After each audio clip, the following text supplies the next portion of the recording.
Good afternoon.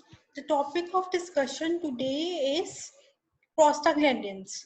The prostaglandins, these are these are obtained from phospholipids. Phospholipids in the cell membrane, they get converted to arachidonic acid by the action of phospholipase A2. When the arachidonic acid is formed, it is acted upon by the COX enzyme, COX-1 and COX-2, and or by the LOX enzyme, lipooxygenase enzyme. When COX enzyme is acting upon the arachidonic acid, it forms prostaglandins, and when arachidonic acid gets converted to is acted upon by the lipooxygenase enzyme, uh, it forms the leukotrienes. Prostaglandins formed are PGG2 and PGH2, which are the earlier forms of the prostaglandins. Further, they can be converted into PGI2, PGE2, PGF2 alpha, and thromboxane A2. Thromboxane A2 is responsible for platelet aggregation, and it is obtained from platelets. PGI2 and E2, these are present in the endothelium, and others are PGF2 alpha, PGD2. And in the lipooxygenase pathway, the first drug formed is the first mediator, inflammatory mediator form is leukotriene A4, LTA4, and which gets again converted into LTV4 and LTC4, D4, and E4. LTB4 is responsible for chemotaxis. It is responsible for chemotaxis, and LTB4D4 LTC4D4 and E4 is responsible for bronchoconstriction, and so these are the mediators which cause in humans they cause bronchial asthma. Now this was the pathway. Now we can say that in the PGE2D2 there is 2 ending with the ending names with 2. It means that there are double bonds in the structure of prostaglandins, and leukotrienes they have 4 at their ending, so it forms that they have the 4 double bonds in the action of 4 double bonds in the leukotrienes structure. Now, basically this was the synthesis of the prostaglandins and leukotrienes. Now, the functions of prostaglandins. Prostaglandins have functions on various organs of our body. The first organ which I will discuss is on the platelets, or in the blood. In the platelets, the action is in the platelet aggregation or inhibition. Platelet aggregation is caused by thromboxane A2, and inhibition is caused by prostaglandin prostaglandin I2, sorry, for PGI2. And in this, the inhibition of the cyclooxygenase enzyme, irreversible inhibition of the cyclooxygenase enzyme, is used as the antiplatelet action. It is used as the antiplatelet action. Now it will inhibit the formation of thromboxane A2 and prostaglandin I2. Basically, both will be inhibited. But thromboxane A2, as it is present in platelets which have no nucleus, so no cyclooxygenase enzyme will be produced. So it will be the earlier formed will be inhibited and no cyclooxygenase enzyme will be produced. So thromboxane A2 gets inhibited. Thromboxane A2, it gets inhibited. So in the prostaglandin I2, it is present in the endothelium which have nucleus. So COX will be formed. So when COX will be formed, so again there will be liberation of the prostaglandin I2. So platelet inhibition will be caused, but thromboxane A2 platelet aggregation will be inhibited. So basically it is given as the antiplatelet drug. And now the basic functions of prostaglandin which I have to discuss is has the role in the pain, fever and inflammation. It acts as the anti-analgesic drug, as the antipyretic drug and it can be used as the anti-inflammatory drug.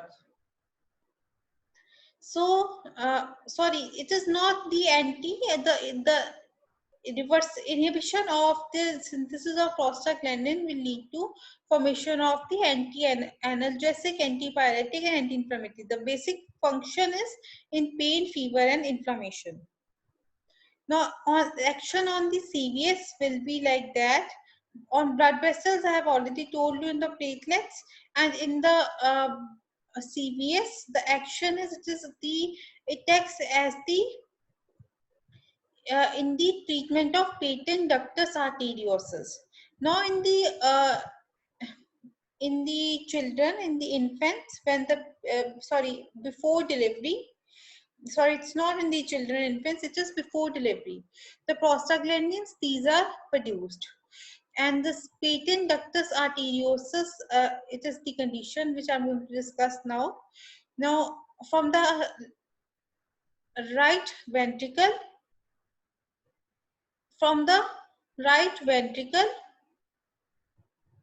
there will be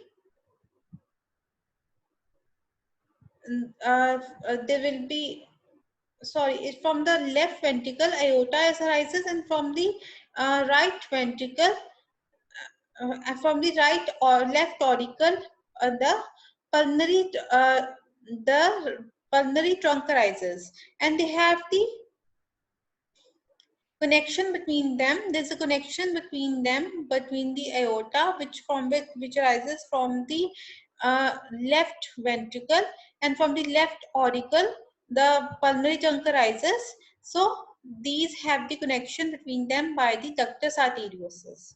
And in the pulmonary trunk, when the uh, in the fetus, the lungs are not mature, so there is no presence of air. So when the blood is from the pulmonary trunk enters the lungs, there will be high pressure, or there can be rupture of the blood vessels can occur. So to reduce this, there is the ductus arteriosus gets opened up, and it flows the blood from the pulmonary trunk to the aorta, and it remains open in the prostaglandins. Now, in case of the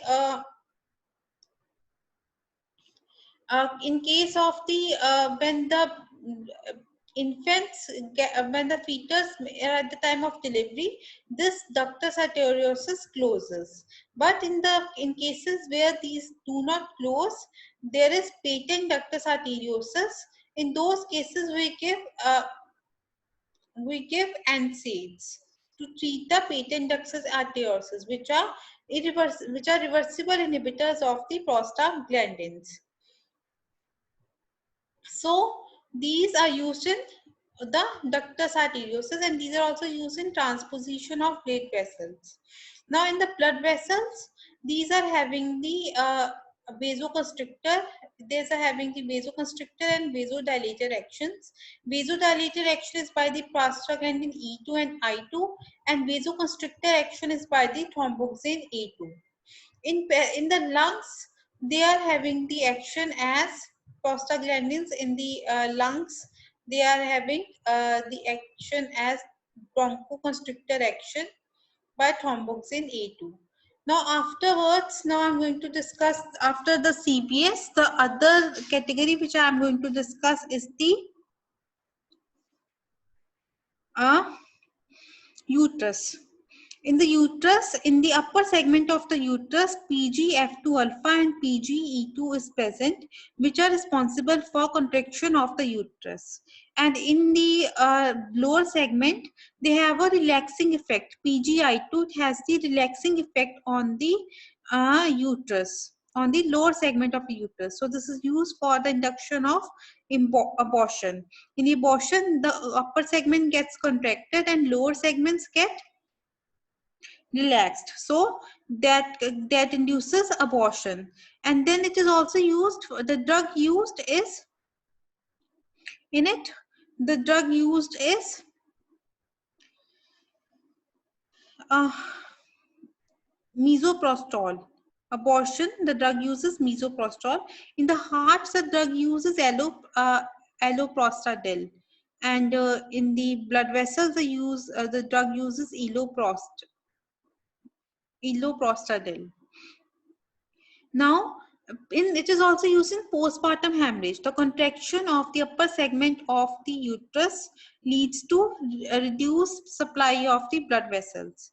In the basically, they have this function.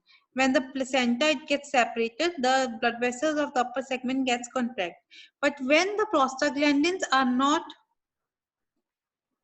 effective or when there is more bleeding, then prostaglandins are given, and the prostaglandin given in this is carboprost, PGF2 alpha. And the basically the oxytocin, it also causes the contraction of the uterus. So, sorry, the carboprost is given in the PPH. And then it can also be used in labor.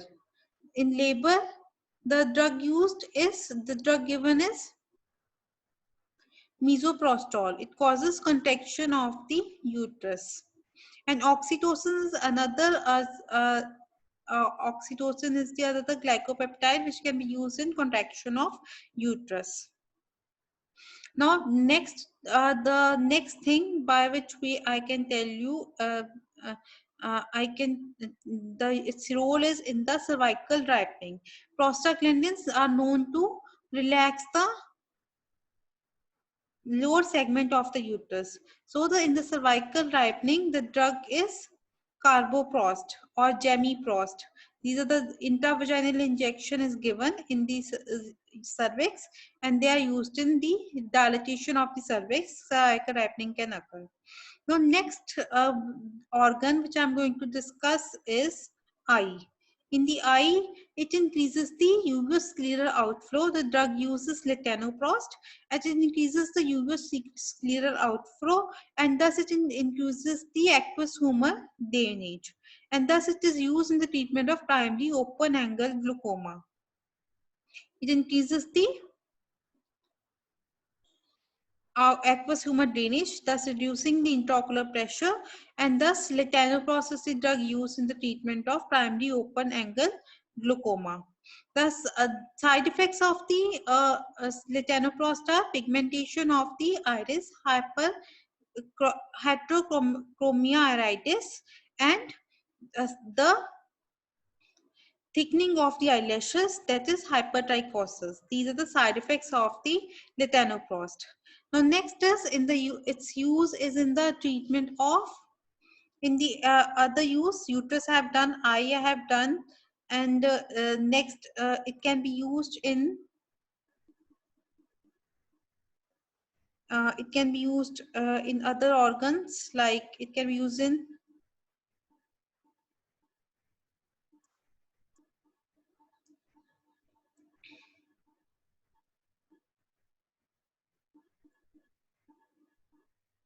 uh,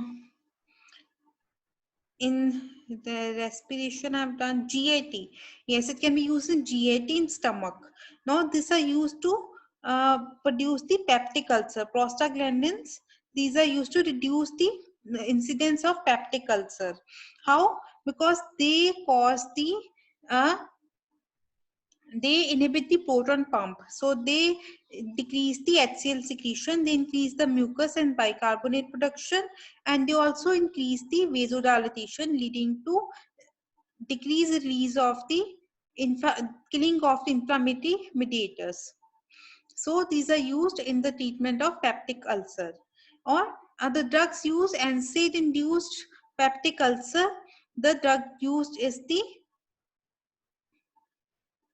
misoprostol. It is the drug used. And other drug which can be given is the drug of choice is proton pump inhibitor, which is the drug of choice in any kind of peptic ulcer, whether or not it is NSAID or not. Now next use, it can be in the stomach I have done, heart I have done, blood vessels I have done, platelets I have done, eye I have done, Uterus I have done.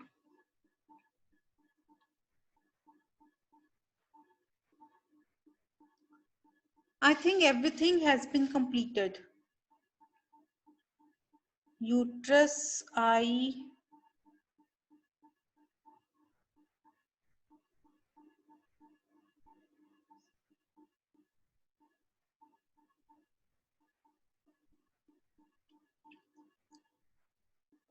let me check.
CVS, uterus, stomach, eye. Yes, everything has been completed.